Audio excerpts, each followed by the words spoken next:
Hello and welcome. What you're looking at here is what remains of a 99 40 horsepower Johnson outboard. I picked this up in the Nevada desert, just outside of Las Vegas in Boulder City. It is a real pile of junk. Somebody abandoned it or scrapped it or I don't know, but either way it just wound up sitting. So I dragged it home and here we have.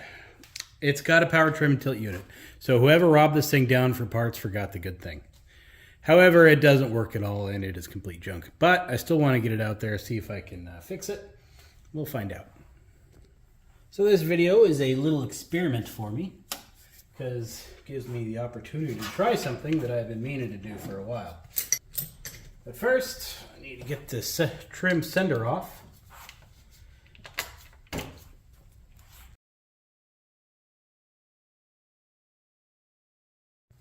Alright, I wasn't recording any of that apparently, but I had to pull the sender out to get this little clip out, which goes right into these holes here and retains that pin in.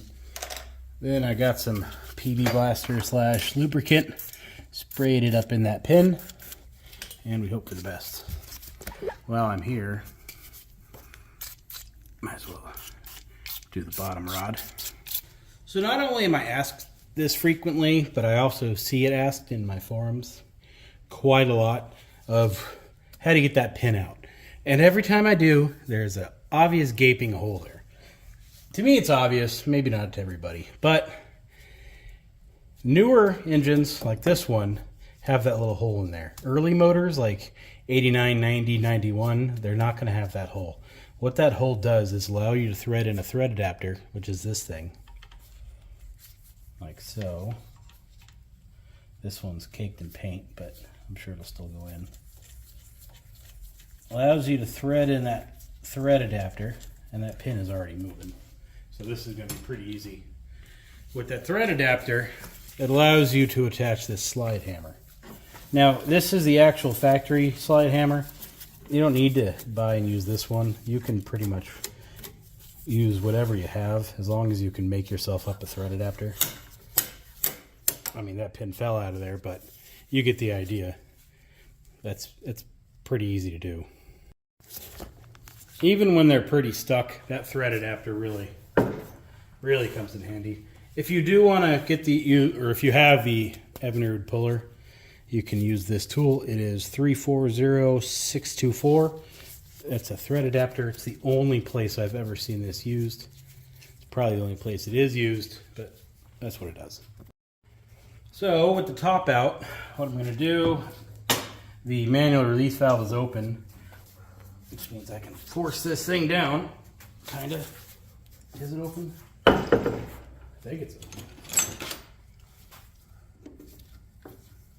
open. Mostly open. Nah, it's open. It's just a crappy unit. Well, they're all kind of hard to push down. Who am I kidding? Oh, anywho, let that push down. Get the upper out of the way, and we can see what we're working with. We have the bottom pin on each side. The trim pin / retaining pin, I suppose you could call it. Holds in, well, the bottom half of the unit, frankly. Also, it allows you to have a little bit of trim angle where you can move it up some holes. Those get stuck all the time, and that's a problem. Usually what you gotta do is put a wrench on each side. Alright, so this side backed out. So here is the issue you're gonna have. More often than not, that pin is incredibly stuck. I have one of my other videos, I believe it was a 90 engine, where I was sitting there with a cutting torch, heating this up the best I could, and just hitting each side of the pin back and forth until I was able to walk it out. The problem with that is you mushroom up the threads on your the tilting bolt that goes inside of there. This one's not in too bad a shape, and its threads are screwed up too. If it focus. Oh, anyway, so its threads aren't perfect. It's not bad, but it's not really usable either. You can't get a nut on it. Probably clean the threads up. Anyway, what I don't want to do is hit it with the hammer, which is what I always wind up having to do. Just dawned on me this isn't going to work. So I need to get the nuts off of both sides, and mine isn't quite loose enough to where, or tight enough to where it's not going to spin on me. All right, well, as it turns out, my rod isn't that stuck. Most of the time, you can pull both sides of the nuts off of that rod, in which case, this would make more sense. Unfortunately, mine is spinning, which means a little bit of tapping and I can get that bolt out. What I wanted to do was install this little shaft collar, or this thread collar, which is a 1/2 inch by 20 thread, which will thread right onto this bolt, like so. And then, conveniently, the Evinrude large slide hammer is also a 1/2 by 20 thread, which means I can thread this thing right in here and then use a slide hammer to pull it out instead of trying to hammer it out with the rod, you know. That ain't gonna work because I can't get that other side of the nut off. But that was a nice plan. We'll readdress this at some point, I'm sure. So this being a newer motor, it has this round plug on it. I absolutely despise this plug.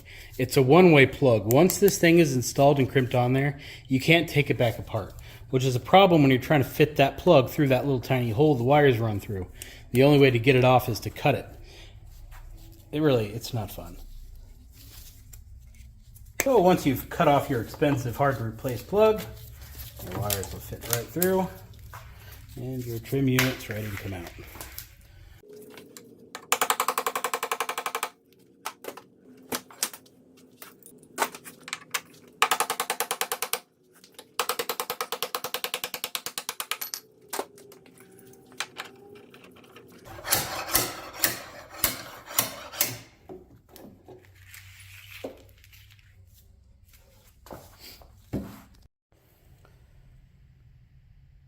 Well, anywho, video didn't quite go as planned, but you saw my proof of concept there.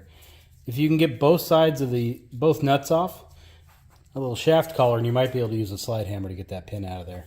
And this thing with that hole in there for the slide hammer makes this thing so much easier, because there's no way to get a hammer in there, you know, good and straight to get that out of there. I don't know if you can tell, but I'm going off on this wicked angle. It's really hard to get a hammer in there to hit that pin out because of that wall. But if they're really bad, or they don't have that hole, what I've done before is just knock out a section of the metal, well, grind out really. Then you can go in there and hit it straight on with an air hammer and get that thing right out of there. That's a worst case scenario. You can see how bad a shape this one is in. If you notice, the tilt tube is still in here, or the steering tube. It's so seized in there, even on these plastic bushings, that it just wouldn't rotate. So I had to go in there with the Sawzall and cut the tube off to get the center section off. And then it was a matter of replacing this. Since I was doing that anyway, I wasn't going to sit there and try to get that out of there with, you know, heat and time and pressure and fighting. So just cut that off and hit it with the air hammer. So anyway, that's how to get the pins out. Questions, let me know. Otherwise, see you later.